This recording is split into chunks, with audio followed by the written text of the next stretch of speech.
सो हम बात कर रहे थे कि इसके बारे में factors affecting evaporation of liquid में। ठीक है, जो लिक्विड का एवोपरेशन रेट होगा उसके लिए कौन कौन से फैक्टर्स रेस्पॉन्सिबल होंगे, क्या करने पे हमारा जो सर एवोपरेशन रेट है वो इंक्रीज होगा, किस फैक्टर पे डिक्रीज होगा, उस चीज़ के बारे में बात करते हैं। तो जब एवोपरेशन होगा उसके लिए जनरली हम 5 फैक्टर्स देखेंगे जो कि रेस्पॉन्सिबल होते हैं उसके रेट ऑफ एवोपरेशन को इंक्रीज करने के लिए।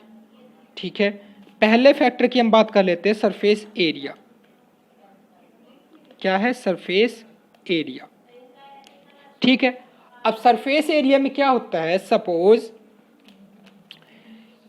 ये हमारा एक कोई सरफेस है, ठीक है, ये यहाँ पे दूसरा सरफेस है।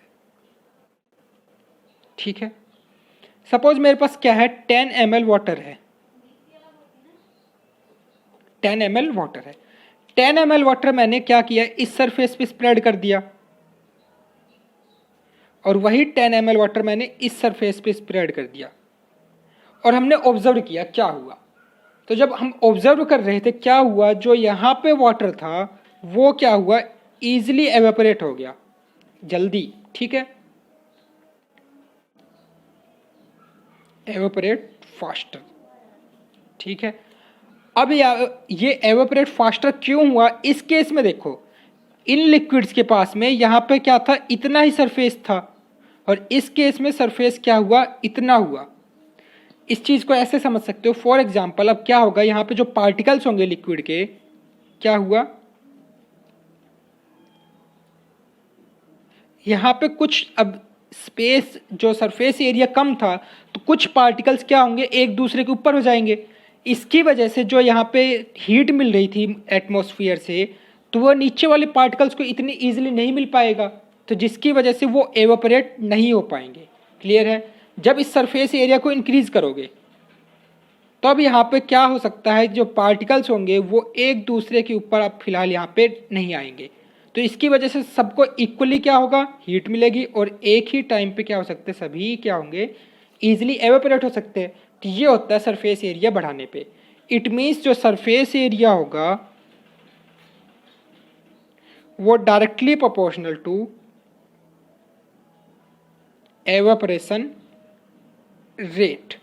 डायरेक्टली मतलब अगर सरफेस एरिया इंक्रीज करोगे तो एवेपोरेशन रेट भी क्या होगा, इंक्रीज होगा। क्लियर है? सेकंड फैक्टर बात करते हैं, इंक्रीज इन टेम्परेचर।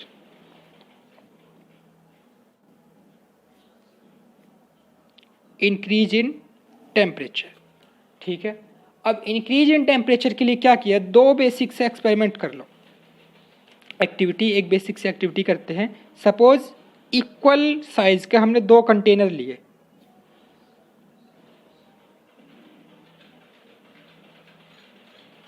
ठीक है, इक्वल साइज के हमने 2 कंटेनर लिए।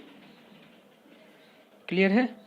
अब इसके ऊपर क्या था, वही हमने वाटर रखा इक्वल अमाउंट, बस इसको हमने रख दिया क्या, सन की प्रेजेंस में, इसको हमने रखा इनसाइड विदाउट डायरेक्ट सनलाइट की प्रेजेंस में। तो जब सन की प्रेजेंस में क्या होगा, वहाँ पे इसको ईजिली हीट मिलेगी, हीट मिलने से इसका जो टेम्परेचर होगा वो क्या हो जाएगा, इंक्रीज। सपोज यहाँ पे टेम्परेचर इसको 25 डिग्री सेल्सियस मिल रहा है, यहाँ पे टेम्परेचर सपोज 20 डिग्री सेल्सियस मिल रहा है। ठीक है, तो इस केस में टेम्परेचर ज़्यादा है तो क्या होगा, यहाँ पे जो इसके पार्टिकल्स हैं उनकी काइनेटिक एनर्जी क्या होगी, वो इंक्रीज हो जाएगी। अब काइनेटिक एनर्जी इंक्रीज होगी तो अभी जस्ट हमने पढ़ा था, काइनेटिक एनर्जी इंक्रीज होगी तो जो इंटर पार्टिकल डिस्टेंस है वो भी क्या होगी, इंक्रीज होगी, और जो फोर्स ऑफ अट्रैक्शन है वो क्या हो जाएगी, डिक्रीज होगी, और जो यहाँ पे हमारे लिक्विड सब्सटेंस है वो कन्वर्ट हो जाएगा गैसेस में। क्लियर है? तो इट मीन्स टेम्परेचर को इंक्रीज करोगे तो काइनेटिक एनर्जी ज़्यादा इंक्रीज होगी। इस केस में टेम्परेचर लो था तो काइनेटिक एनर्जी भी क्या थी, लो थी। ठीक है, इट मीन्स जो हमारा एवेपोरेशन रेट होगा वो टेम्परेचर के बढ़ाने से इंक्रीज होगा। तो हम यहाँ से कह सकते हैं जो टेम्परेचर है वो directly proportional to rate of evaporation. Directly मतलब इंक्रीज इन टेम्परेचर तो इंक्रीज इन एवोपरेशन। ठीक है, दो फैक्टर्स क्लियर। थर्ड फैक्टर की तरफ मूव करते हैं, ह्यूमिडिटी, डिक्रीज इन ह्यूमिडिटी। क्या होती है ह्यूमिडिटी? तो हम पहले बात करते हैं ह्यूमिडिटी को समझने की। ह्यूमिडिटी क्या होती है? सपोज एयर के पार्टिकल्स जो होंगे, ये कुछ एयर के पार्टिकल्स हैं एटमॉस्फेयर में। ठीक है, अब इन एयर के पार्टिकल्स में मैं यहाँ ये डॉट जो रिप्रेजेंट कर रहा हूं, सपोज ये क्या है, इनके अंदर ये वाटर मॉलिक्यूल्स हैं। तो जब ये वाटर मॉलिक्यूल्स क्या होते हैं, वाटर वेपर जो होंगे एयर के अंदर इंक्रीज हो जाती है, तो उसको हम ह्यूमिडिटी कह देते हैं। मीन्स सपोज एक कंटेनर में मैं इस टाइप का स्पीड रखूं, इस एयर, और एक कंटेनर में कुछ इस तरह की एयर थी हमारे पास। अब इसके अंदर क्या है, एयर प्लस वाटर वेपर्स, और इसमें क्या है, ओनली एयर। इट मीन्स हम इसको कहेंगे ह्यूमिड कंडीशन। ठीक है, ह्यूमिड कंडीशन हो गई ये हमारी क्या है, नॉन ह्यूमिड कंडीशन।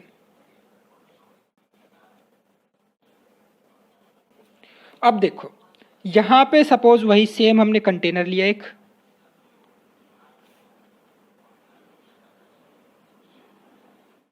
दो कंडीशन थी, दो अलग अलग डे पे, एक नॉन ह्यूमिड था एक humid day.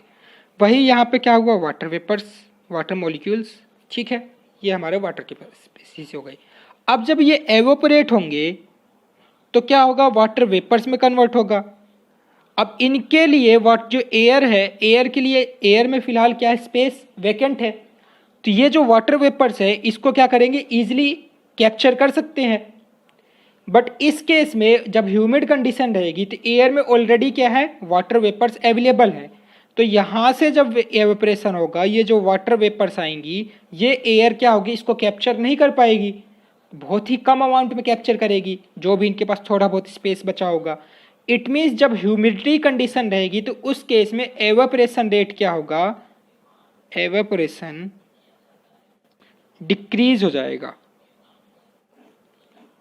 That is increase in humidity,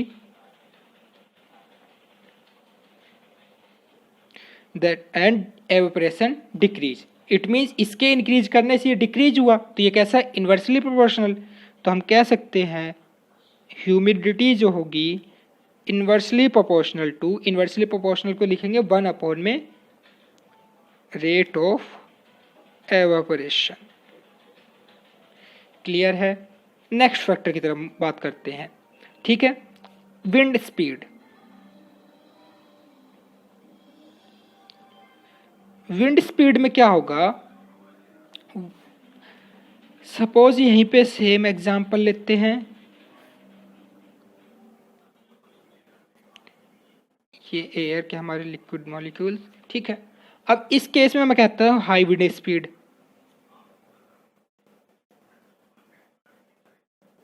ये क्या है, लो विंड स्पीड। मीन्स हवा की यहाँ पे जो गति होगी वो क्या है, स्लो है, लो है, यहाँ पे क्या है, हाई है।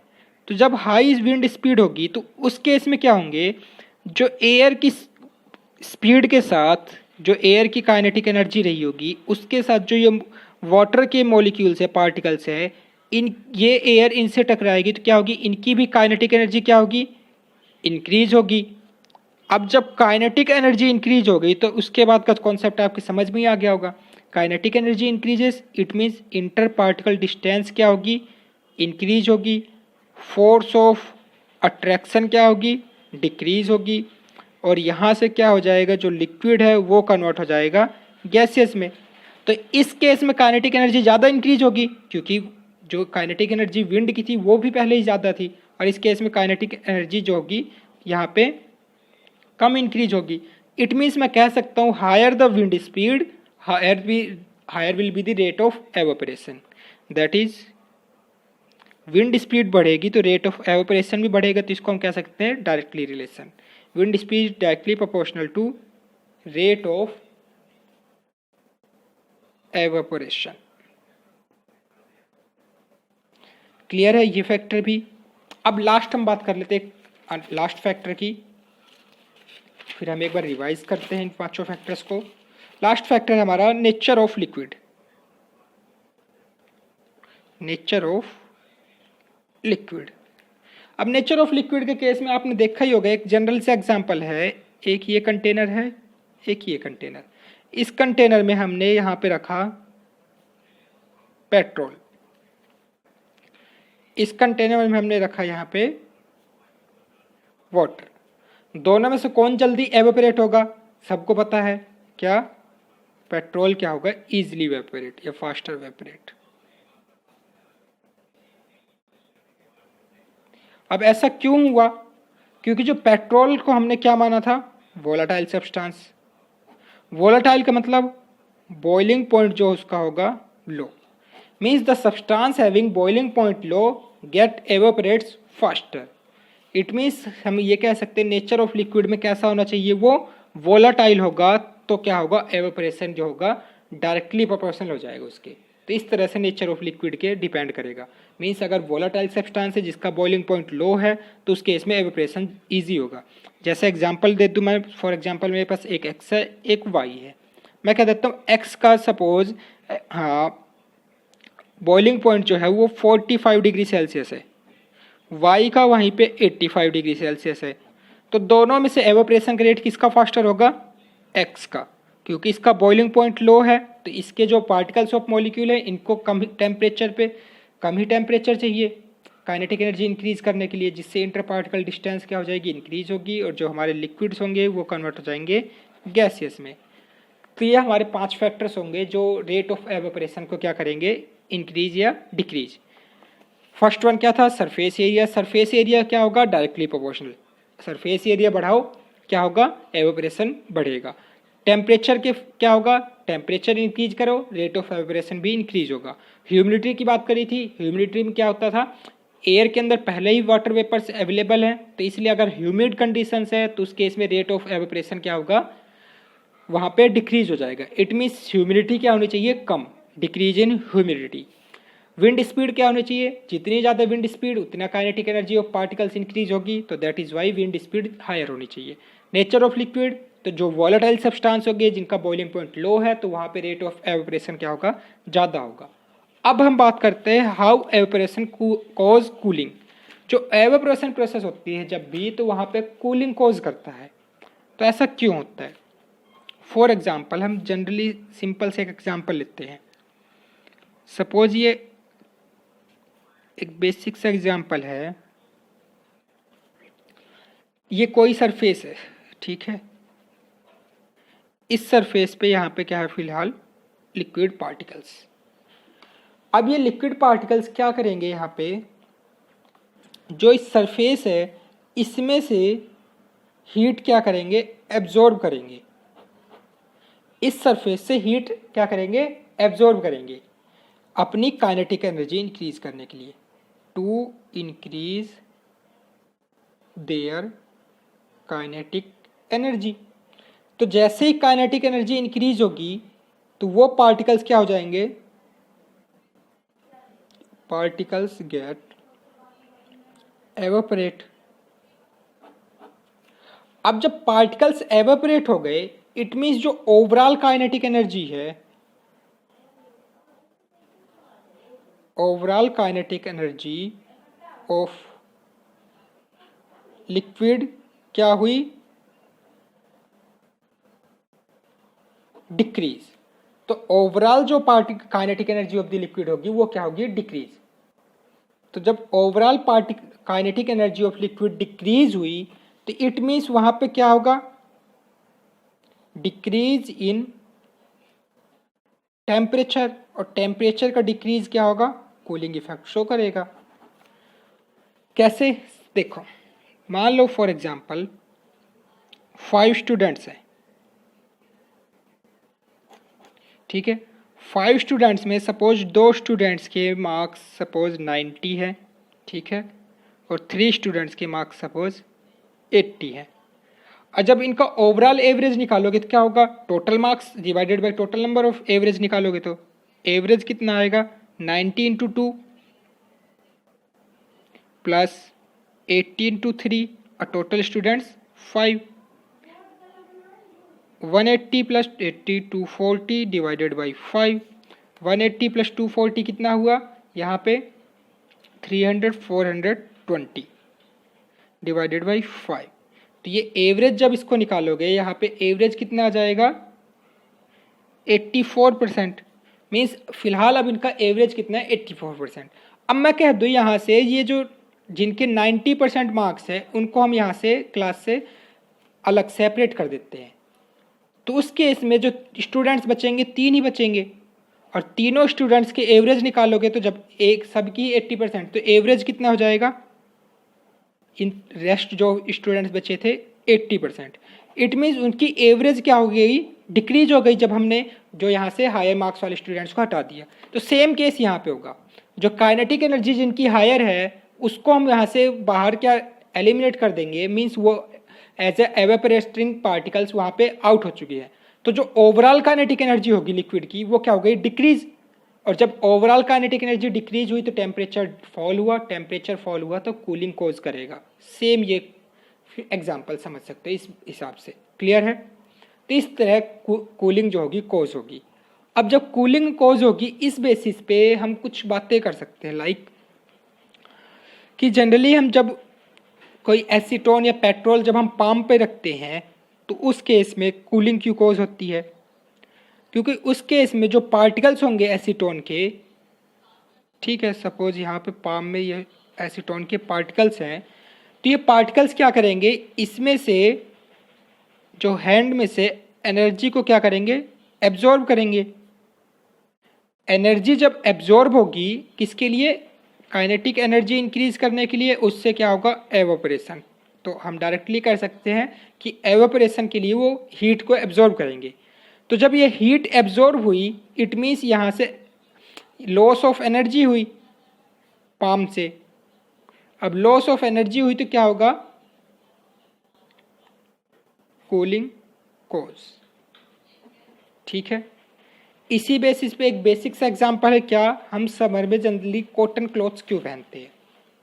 अब जब कॉटन क्लॉथ्स की बात आती है जनरली समर में हम कॉटन क्लॉथ्स क्यों पहनते हैं, तो इसका इस बात के लिए क्या कह सकते हैं, जो कॉटन क्लॉथ्स होते हैं हमारे वो क्या करते हैं गुड एब्जॉर्बर ऑफ लिक्विड होते हैं।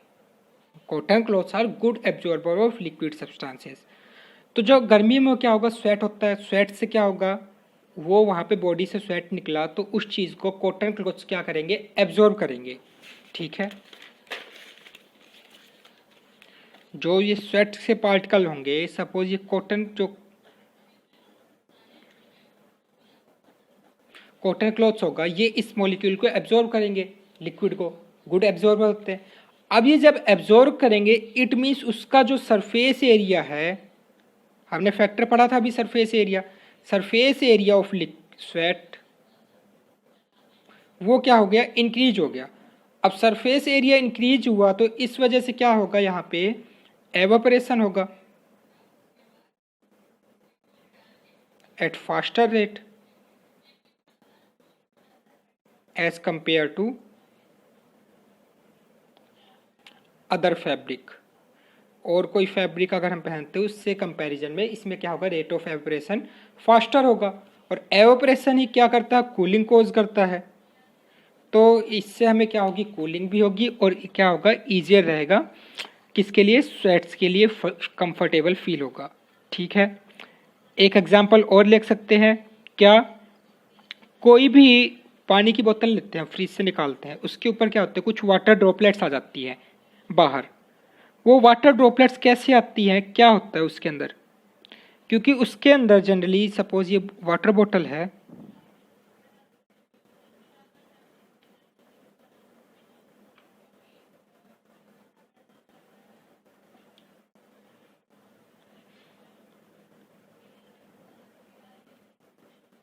ठीक है। तो इस वाटर बोतल में यहाँ पे क्या आ जाती हैं ड्रॉपलेट्स आउटसाइड। जैसे ही हम फ्रीज से ठंडा पानी निकालते हैं उसमें वाटर ड्रॉपलेट्स क्या हो जाती है आई बाहर आ जाती है। तो ये जो वाटर वेपर्स होंगी ये क्या होती है एयर में प्रेजेंट होती है, ठीक है। जो क्या होंगी वाटर वेपर्स है प्रेजेंट इन एयर, जैसे ही कांटेक्ट में आती है कोल्ड सरफेस के साथ ये कोल्ड सरफेस होगा, ठीक है, इसका ये क्या सरफेस रहा होगा, कोल्ड। अब ये जो वाटर, एयर के अंदर वाटर वेपर्स है, ये जैसे इसके कांटेक्ट में आते हैं, कांटेक्ट में आने से ये अपनी एनर्जी जो होंगी, एनर्जी क्या करती है, लॉस करती है। और एनर्जी जब लॉस होगी तो वो गैसेस से किस में कन्वर्ट हो जाएंगी, लिक्विड में। इट मीन्स वो क्या हो जाती है, वहां पे कंडेंस हो जाती है और कन्वर्ट हो जाती है किस में, लिक्विड स्टेट में, जिसको हम वाटर ड्रॉपलेट्स की फॉर्म में देखते हैं। तो ये एक्चुअली में ये नहीं है कि यहाँ से पानी बाहर आया है, ये जो एयर के अंदर वाटर ड्रॉपलेट्स अवेलेबल है वो जैसे कोल्ड सरफेस पे टकराएंगी तो वहाँ से क्या होंगे, वो कंडेंस हो जाएगी और गैसियस से किस में कन्वर्ट हो जाती है, लिक्विड में। तो ये जनरली प्रोसेस होती है किस में, एवेपोरेशन में। अब हम एक बार डिफरेंस देख लेते हैं, एवेपोरेशन और बॉइलिंग में क्या डिफरेंस होता है।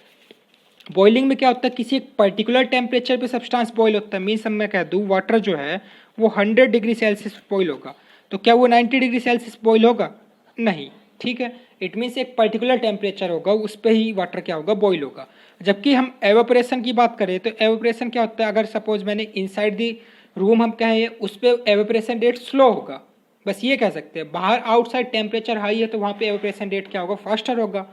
इट मीन्स हम कह सकते हैं किसी भी टेम्परेचर रेंज पे एवेपोरेशन हो सकता है, ठीक है, कोई पर्टिकुलर टेम्परेचर नहीं होगा। बॉइलिंग जो होगी, अब जब वाटर जब बॉईल होता है 100 डिग्री सेल्सियस पे, सपोज ये कंटेनर है, तो जब यहाँ से ये बॉईल करोगे इसको, तो ये वाला सब्सटेंस भी बॉईल होगा, ये वाला भी होगा, ये वाला भी होगा। मीन्स जितने यहाँ पे मॉलिक्यूल वाटर के पार्टिकल्स हैं सभी क्या होंगे, एवेपोरेट होंगे। इसको हम बोलते हैं bulk. Means complete all over से जब यहाँ पे वे बॉइलिंग हो रहा है, बॉईल हो रहा है, तो इसको हम बोलते हैं बल्क, ठीक है। मीन्स कंप्लीट ओवरऑल दी सॉल्यूशन में से, तो ये बल्क फिनोमेना है। जबकि एवेपोरेशन क्या होता है, सपोज यहाँ पे कुछ इस तरह से पार्टिकल्स हैं, तो पार्टिकल्स कौन से पहले एवेपोरेट होंगे, जो सिर्फ टॉप लेयर पे है, मीन्स सरफेस पे अवेलेबल है, वही सिर्फ एवेपोरेट होंगे। तो इसलिए ये कैसा है, सरफेस फिनोमेना। जब बॉइलिंग होती है तो बॉइलिंग के टाइम हमें कोई भी कूलिंग कोज नहीं होगी, बॉइलिंग के टाइम जो कूलिंग होगी वो कोज नहीं होती। जबकि एवेपोरेशन में क्या होती है, कूलिंग कोज होती है। इसके लिए हमने देखा है अभी, क्योंकि काइनेटिक एनर्जी ओवरऑल डिक्रीज हो जाती है तो टेम्परेचर फॉल होगा और वहाँ से हमें क्या होगी, कूलिंग कोज होगी। Evaporation cause boiling, not cooling. Clear है। तो ये चैप्टर यहाँ से क्लोज होता है। तो अब हम देखेंगे नेक्स्ट जो होगा chapter, that is matter pure. Means matter purity के बारे में, प्योर सब्सटेंस, इम्प्योर सब्सटेंस क्या होते हैं, उनके क्लासिफिकेशंस। ओके।